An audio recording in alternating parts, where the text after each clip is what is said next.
Dreams, dreams, dreams, dreams, dreams. Hello, everyone, and welcome to D&Z TV, the place where every information that is legit and that makes sense, the place you can get it, it's on D&Z TV. We're here again today to give you some up-to-date information of what's happening in the Ooni of Ife's palace and also what's happening around the entertainment industry. So, if you've not subscribed to the channel, what are you waiting for? Quickly go to the subscription button, click it, comment, like, and share. And if there's anything you want to talk about on this channel, let us know. And guess what? We will talk about it. All right. So now let's go to the crux of the matter. Now, it is no more news that so much has been happening, and the Ooni of Ife has actually been trying to control so much of the incidences and issues that are coming up in the palace here. It is no more news about that one. Every day one trouble, every way one trouble.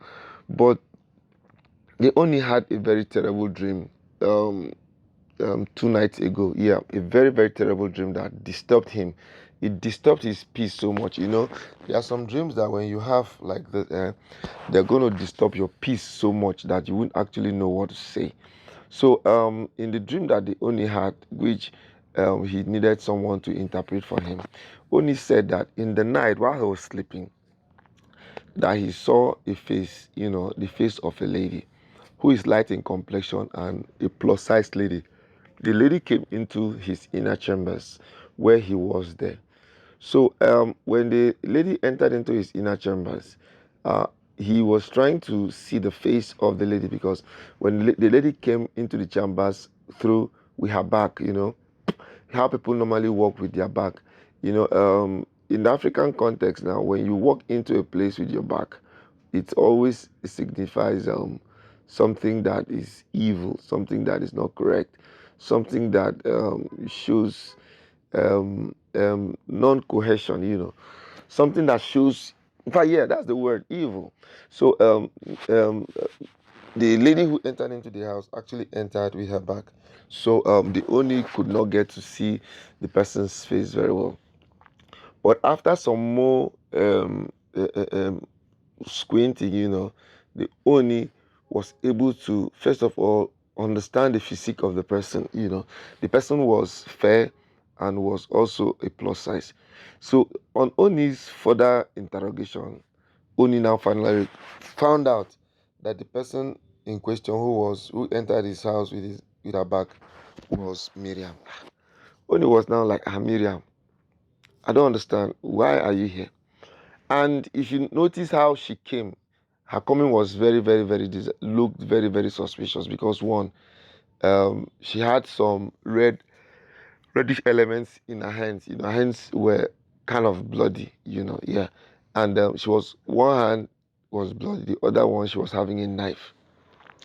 So, having a knife in your hand can actually stand for a lot of things. It could be that I want to cook, it could be I want to clear grass, it could be anything. But for the hand to also have some blood droplets on it, showed there's some serious danger, and it was something the Oni could not comprehend.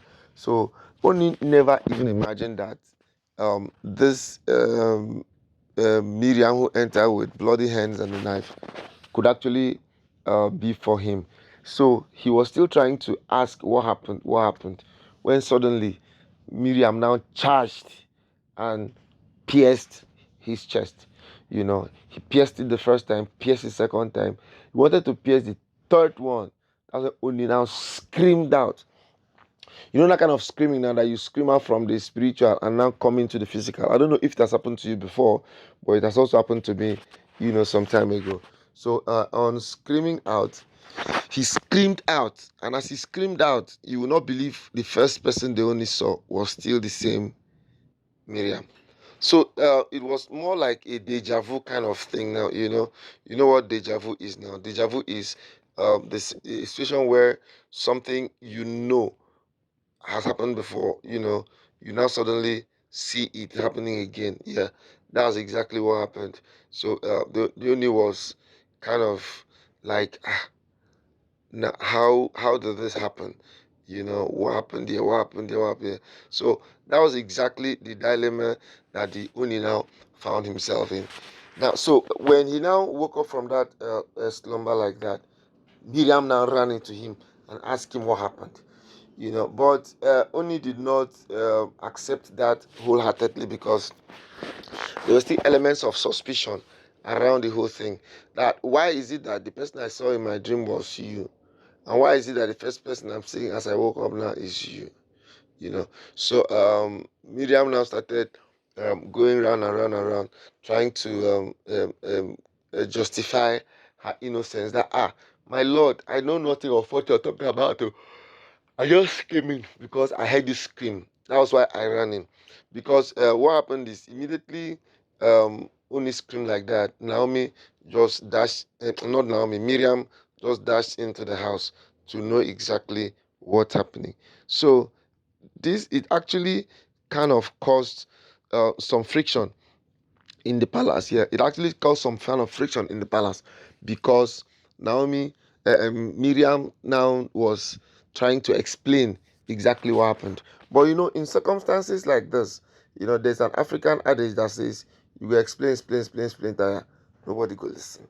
Who is now going to listen to the excuses that Miriam is going to bring, that um she was innocent of what happened, because Miriam is trying to prove innocence. Miriam is trying to, like, she knows nothing, she has nothing to say, or she did nothing, so it kind of really made the Oni to have a double mind. Yeah, he really had a double mind, because for the first time the Oni was shocked.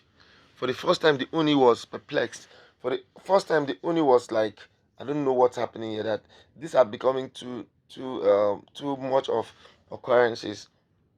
These occurrences are becoming too much. They are becoming too predictable. That somebody like of his class, somebody of his nature, somebody of his level, somebody of his somebody at his level will be having this kind of issues. It's something that he couldn't really condescend, he couldn't really understand. So it really made him to feel somewhat astonished, and somewhat um, dumbfounded, how things could get out of hand so fast. So the truth about the matter now is, just as we used to say, dreams could be reality, dreams could be illusion, dreams could be perception, dreams could be anything. But what now happened that shook everybody is the fact that while they were still talking, a knife now fell by the side of the Oni. What does that mean?